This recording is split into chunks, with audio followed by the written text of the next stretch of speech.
Welcome to the podcast, Speaking to Influence, Communication Secrets of the C-Suite. I'm Dr. Laura Sokola, your host, founder of Vocal Impact Productions, and author of Speaking to Influence, Mastering Your Leadership Voice. In our last episode, Joe Chott, SVP of Brown Brothers Harriman, he shared some great information on a variety of topics like how to build trust, particularly when you're either the youngest or maybe the oldest person in the room, or you're the only woman or the only minority or something along those lines. And he also talked about the importance of topics like an elevator pitch. And the elevator pitch is something that is challenging for everyone. No matter how much we talk about it, it is still something that people are regularly bringing up with me. And frankly, I still struggle with it. I'm good at getting to sort of the 90 to 95% mark. It's there, it's accurate, you get it, but it's not tight. It's not pithy. It's not something that just kind of rolls off the tongue. And that's frustrating for me, especially given what I do, because it's something where I'm good at helping others to do it effectively. I can see their message. I can see the gist of their work and the value that they provide, and help them tighten it up. But mine always seems to need a little bit of tightening on the screws. I've got a screw loose. I've been accused of that more than once in life. So what was interesting and fortuitous in its timing, frankly, was that over the weekend, I was able to attend a workshop run by Don Miller. And Don Miller is the founder of StoryBrand and the author of the book, Building a StoryBrand. And I'll put links in the show notes, so don't worry about it for now, but definitely check out the show notes later. Books available on Amazon, et cetera, et cetera. And the specific workshop that he ran was called Creating a Captivating One-Liner. That sounds great as far as I'm concerned, because to the extent that an elevator pitch is tight, a one-liner sounds even better. It's a lot easier to remember. It's a lot easier to say, but then again, it's a lot harder to hone. So I was really excited to attend this workshop. And what I wanted to do is to share with you today the main points, give you the outline, give you the guidance, and then send you off on your way to hone your story from there. So this is kind of a down and dirty digest of sorts. You can read the book for yourself. You can attend his workshops on your own. I highly recommend all of them. No, I don't get any, affiliate credits or whatever for recommending this. It's just something I found valuable, and I wanted to share it with you today. Now, remember that for an elevator pitch, the real goal is not to tell everyone everything that you do or could do in the entire world. It is bait. The idea, the ultimate goal of a very short elevator pitch is to get someone to say those three little words, not "I love you." I mean, those are nice too, but the other three little words that we all want to hear: tell me more. And not tell me more like, wait, what do you mean by that? I don't really get it. Tell me more about this. You got me curious. I want to know how you do it. I want to know if you work with these kinds of people. I want to know if you might be able to help me with something like this, or someone I know. So it's you want them to prod you for additional information because you've piqued their interest in one way, shape, or form. So for Don's workshop, he breaks it down and he says that your one-liner or your elevator pitch it really breaks down or boils down to three parts. And frankly, although he says it's a one-liner, whether those three parts are all in one sentence or grammatically they need to be one sentence apiece, it kind of doesn't matter. Don't be too literal with the one-liner, but the idea that it's all there in a nice little tight package wrapped up in a bow is what you're really looking for. So the first step, very simply, I'm going to lay it out for you right from the start. The first piece is the problem. What is the pain point that you help solve? Frame it in that way. What is the problem? What is the pain point? You don't have to use those words, but in your mind, as you're thinking about it, you have to ask yourself and be able to answer the question, what problem do you solve? What is someone complaining about? And how do you make that complaint go away? Number two is, what's your solution? Now, depending on your role and if you're an employee versus if you're the owner versus something else, you may want to include your role or your title or your label, et cetera. But ultimately, it's about what it is that you provide, product or service, and how it connects to solving their problem in a way that is so specific that you're linking your solution to their survival. That was Don's keyword. Link your solution to their survival. Now, it could be their mental survival, insanity in a particular context. It could be their keeping their job. It could be their health. It could be however you want to frame it. But he has identified it as linking your solution to their survival. Make it something where they're going to feel it viscerally, feel it urgently, either an urgent need or an urgent want. Either way is great. And then part 3 is the reward. Once you've fixed their problem, help them to envision their life after the pain has been resolved. So what is that new vision that we all want to have? Where do you want to be? What do you wish was your reality that is not your current reality in the moment? So with that, I thought I'd walk you through my own situation as a case study and how I worked my way through the workshop, and share with you my thought processes and where I was getting stuck. And hopefully, as I'm talking you through my own experience, it'll trigger some ideas for you. You can work through yours with me. It's a little scary. I'm going to take you into my brain and into how my brain works. And, no promises, bring a flashlight. That's all I can say, or at least a pencil of some sort. Get yourself out of there. You may want to bring a cup of coffee or something caffeinated, or perhaps on the other end. But nevertheless, okay, here we go. So, previously where I was and have been stuck for a long time and thinking about, okay, my elevator pitch, what am I? What do I do? And broadly speaking, I've always considered my work under the umbrella label of executive coaching. Okay, that's a category. It's a service industry that people generally know, generally understand. However, it doesn't really express what I do, because executive coaching means a lot of different things to a lot of different people. So the differentiation is particularly important. I'm not just sort of a general life coach for business executives of sorts. And I don't do, I often say I'm not going to help you make any business decisions, which many business coaches will do. But once you make the decisions, I'll help you get the buy-in you need to get the results that you want. And that's more my kind of differentiator of sorts. But in explaining this, I know that I tend to be guilty of getting lost in the weeds in two different directions. And this is where the ad-libbing tends to go down the tangential rabbit hole, as it were. And it tends to go down that hole in two directions. Number one, I'll either get lost in the weeds with looking for the right inspirational jargon, the phrase that is the ooh-ah phrase of the moment, things like that business leaders and executives, they can't afford to just talk. They need to inspire people. Okay, that's a great one. Or talking about helping you build more confidence as a leader, how to speak authentically, how to be yourself, how to get through to them while still being authentic, while still being true to you. That's okay. Everybody likes those concepts, and that is part of what I do. I'll talk to people about you need to be the brains, and to go from being just the brains behind the operation to being the face and the voice in front of it. So for people who need to be more front and center, need to do a lot more public addresses, media training, or media appearances or conferences or something, not everybody's comfortable with that. Okay, so they get the gist there. Maybe they're an entrepreneur and trying to go for the next round of funding or something. You have to talk to all your VCs, et cetera. And of course, most of you who know me at this point know my 3 C's. So sometimes I'll throw my 3 C's in there, because the idea is to help you master vocal executive presence, those 3 C's of being able to command the room, connect with the audience, and close the deal, which I also think are great, but that's a lot. That's not an elevator pitch. I don't like an entire world, it's an entire skyscraper worth of escalators at that point. You may be in the elevator, but you hit every bloody button along the way. It's the longest elevator ride ever. And that's only talking about the jargon and the kind of catchphrases that I'm trying to hook people with. On the other elevator that I get stuck on, hitting every button along the way, is getting lost with features. And I think, frankly, this is more common with a lot of technical experts. They end up describing your daily calendar task lists, the kinds of of things that you're responsible for doing in your role.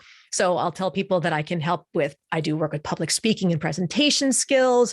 I offer training and coaching in diplomacy or media training, succession planning and career advancement, or helping people to translate their technical expertise to people in other divisions or other industries who don't share it.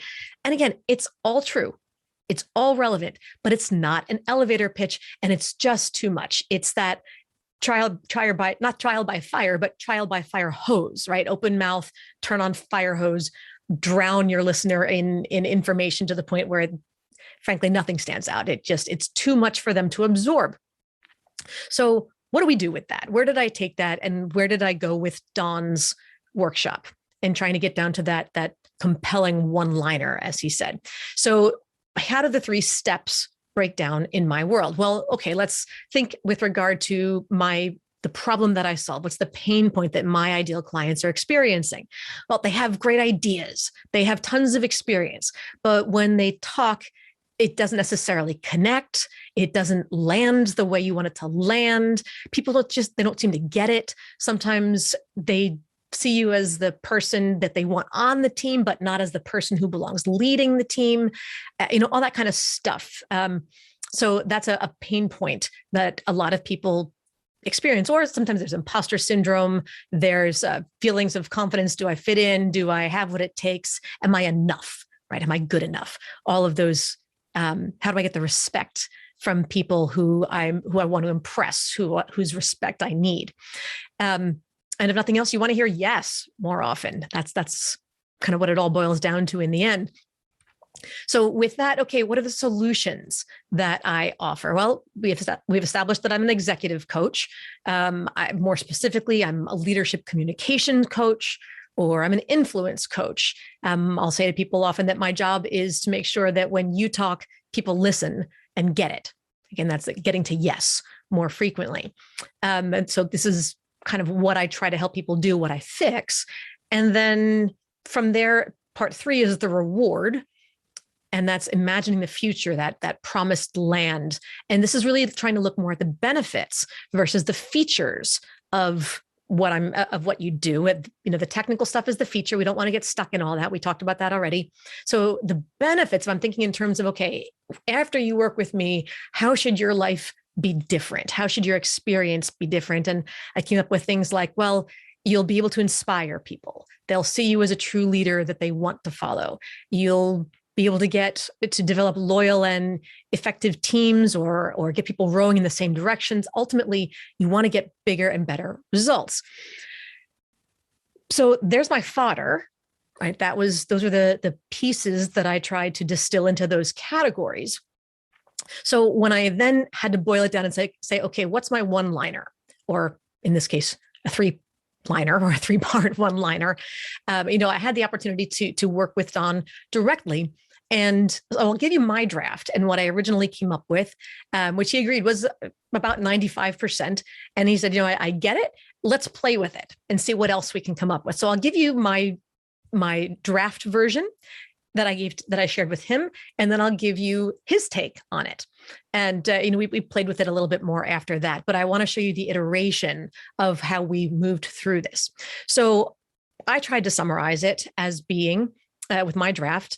I said, as a business owner or executive, do you ever feel frustrated that you have lots of experience, expertise, great ideas, but when you talk, it just doesn't land with the impact you want? I'm a leadership communication and influence coach. So my job is to make sure that when you talk, people listen and get it. So you don't just lead, you inspire and get the results you want. And when I shared that with Don, he said, actually, that's really close. I mean, that's really tight. I know what you do. I know who'd hire you. I know why they'd want you. So, I think you really have it there. What if we did this? Let's play with it, right? You came here to have me rip it apart and give you some other options. I said, yes, please rip. Help me see this from a different way. Help me get out of my own head. Help me hear what someone else might hear.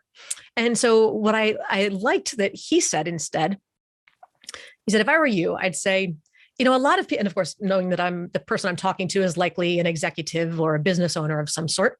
So he said, if I were you, Laura, I'd say this. A lot of people in your position are ignored because they don't communicate effectively. I'm an influence coach, so I teach you to speak in a way that nobody will ignore you. When you can nail your message and your delivery, you'll get heard, you'll get respect, you'll be chosen for promotions, and you'll get results every time you open your mouth. And I thought, wow, that's a whole different angle on it. I was trying to be really sort of big picture executive-y. He never used that word. He really hit on one very narrow, specific complaint of people getting ignored. And that was interesting to me on a couple of levels. And it hit me right between the eyes because on the one hand, not all executives or aspiring executives or leaders feel ignored per se. They may feel frustrated because people aren't listening to them in a way that says, okay, yeah, let's do it your way. You're right. I agree with you.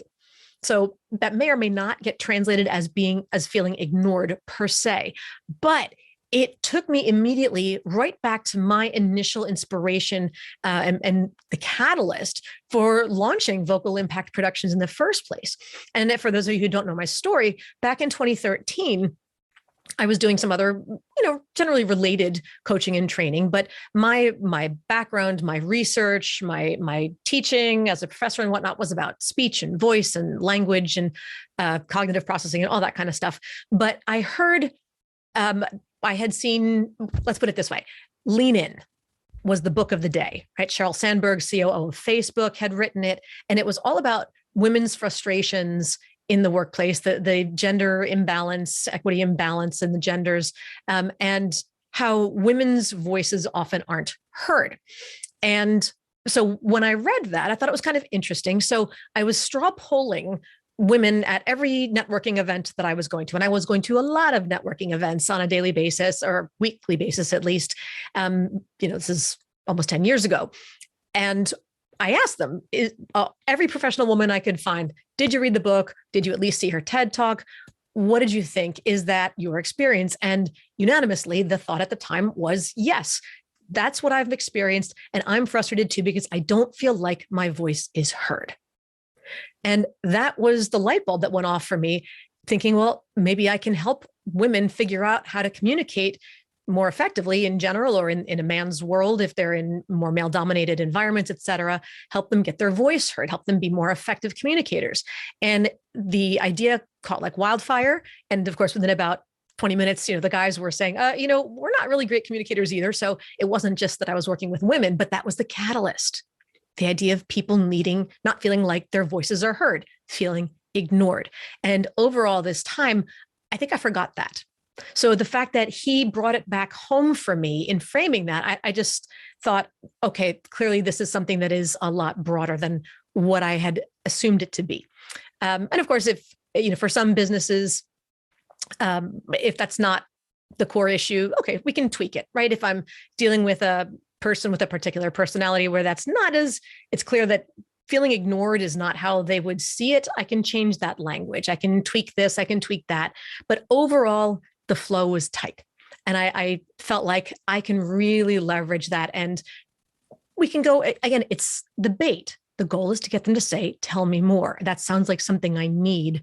That sounds like a result, reward that I want. Now, looking ahead, understand that as far as these three components are concerned, some of them, the three parts, the problem, the solution, or the pain point, the solution, and the reward, sometimes they can be merged, or at least implied if the reward is clear enough. So they don't, you may not need to have three totally separate sentences. I'll give you a couple of examples. A colleague and client of mine in the past was with a pharmaceutical company. She ran a pharmaceutical company that specialized in medicine that targets arthritis. And I thought their tagline, frankly, said it all. Specifically with regard to the medication that they produce, all she said was, this is my company, this is my role. And with our medication that we make your knees feel better. That says it all. She can state her title or not, but if she's not interviewing for another job, if she's not just networking of sorts, where she'd want people to understand her specific role in it, If you don't need to know her role, you just need to know what the company does. That's all you need. We make your knees feel better. Why? Because the problem is obvious. It's implied, right? If your knees feel better when you're done, then that means that you felt bad in the first place. Nobody wants to feel pain in the knees, and it's pharma. So you know it's medication. It's a drug of some sort. So, well, there's the nature of the solution. All I needed to do was tell you what that reward is. Feeling good again. Make your knees feel better. That says it all. So that's a super tight one. And if you have a product or a service that lends itself to that, jump right to it. Skip the first part. Another client of mine had a huge, long corporate complex title. But what it really distilled down to was that she was the head of IT architecture for a big Fortune 100 company. And she wanted to figure out how to do her elevator pitch so that whether she was potentially networking or interviewing for a promotion or for whatever it happened to be, or if she, on the flip side, if she just ran into the CEO in the elevator and he said, "What do you do for me?" She needed to make it crystal clear. And what we came up with was, instead of doing all these functional details on different systems and blah, blah, blah, blah, we came up with, okay, her title is X, but she said, my job's to make sure that no matter where you are in the world, when you log into your laptop, everything just works. Again, crystal clear. The problem is so obvious because it's the opposite of the solution, right? If the goal is that everything just works, the opposite is something we've all experienced. You go to log in, you try your Wi-Fi, you try whatever it is, and it doesn't work. We all know what that feels like and how often we've thought to ourselves, oh, I just want it to work. So we don't have to be more specific than that. If he wants to know what systems they're running or what the budget is or whatever, that's fine. But that's a job where they got the target audience, and the target goal is so concrete and so crystal clear. She only needed that one phrase, didn't have to go into the rest, didn't have to tell people the problem, because by painting the solution, it's the, boy, I wish I had that, or I'm so glad I have that, because I know what it's like not to. It's such a common problem. Now, I'm still working on distilling mine down to that really pithy, just single phrase of sorts. But I think where I'm coming on that is simply that, under the context of being a leadership communications and influence coach, I help you hear yes more often. And of course, we can go into specifics, but from that, you can hear, especially with regard to the more often, the notion is that you don't hear yes enough. Okay, why don't you hear yes? Doesn't matter, that's up to you, but you're frustrated that you hear no too often, or that people aren't getting it. They're not just giving you what you want. So I can help fix that. Good enough as bait to get people to say, all right, tell me more about that. How do you do that? Okay, we can go from there. So here's my final tip for you. Number one, as you hone this, I want you to share your draft of your pitch with at least 3 other people, and then ask them to feed it back to you, not tell you what you said. Interpret it for you, paraphrase it. What is it that they think you do? And what from that, if anything, would they be curious to know more about? And if the answer is, I'm not really sure, or the answer is simply, well, I wasn't really clear of what you meant by this, could you explain that more? That's not curiosity, that's confusion. And that's a really important distinction. How do you want to shift and figure out what it is that they are not understanding, where they can't get out of first year. They can't take the bait and ask for more information because they didn't understand the first one. So get at least 2 or 3 people to give you that feedback, because it'll offer you 2 advantages. Number one, if you're off, it'll show you where you're off and help you understand where what's obvious to you is not obvious to everybody else. And frankly, on the other side, often the other people can distill it better than you can. I've had a couple of experiences where I'll share, the general description of what I do, and someone will say, so basically, I remember once, it was 5 or 6 years ago, probably, and I was describing what I did, and she looked at me and she said, so basically you're an influence coach. And I went, yes, influence. That's it. That's a great term. Why wasn't I using that? That's different. So now I've been referencing that. I'm an influence coach, and it's just that, but I would not have come up with that, or maybe I would have eventually, but I hadn't at that point. And this person I just met gave it right back to me. So let others be your sounding board and help to brainstorm with you. So with that, my final instruction to you, here's your opportunity. Work on your one-liner or your three-liner if it needs to be. Make sure you include a concrete problem, your solution, and the reward, the benefit that others are going to get. Share it with others, get their feedback. And then once you've honed it or you've got it, pretty close, share it with us. Send us an email, info@vocalimpactproductions.com, and tell us what it is that you came up with. I can't wait to hear your one-liners. So for everybody else, not for everybody else, for all of you, for everybody out there, thank you as always for tuning in. Be sure to subscribe so you never miss an episode. And don't forget to give us a 5-star rating on iTunes so we can help even more people increase their confidence, presence, and influence. And of course, finally, if you want to download my free guide to equipment recommendations for greater virtual influence, including my picks for microphones, lights, and more, go to speakingtoinfluence.com. I'm Dr. Laura Sicola, and you're listening to Speaking to Influence, Communication Secrets of the C-Suite. Hi, everyone. This is Dr. Laura Sicola, and I want to sincerely thank you for listening to the Speaking to Influence podcast. If you love listening to these episodes as much as I love bringing them to you, be sure to subscribe so you never miss an episode. And please go to iTunes right now to rate and review our podcast in order to help us expand our reach so even more people can master the 3 C's to command the room, connect with the audience, and close the deal. Thanks for listening to Speaking to Influence, Communication Secrets of the C-Suite, the show for leaders who want to speak with impact. The hosts, producers, owners, and media distributors of the show make no guarantees that the strategies and information discussed will result in profit or other success and may result in losses. The opinions and statements of the hosts and guests do not necessarily reflect the opinions of the owners, staff, managers, broadcasters, or sponsors of the show.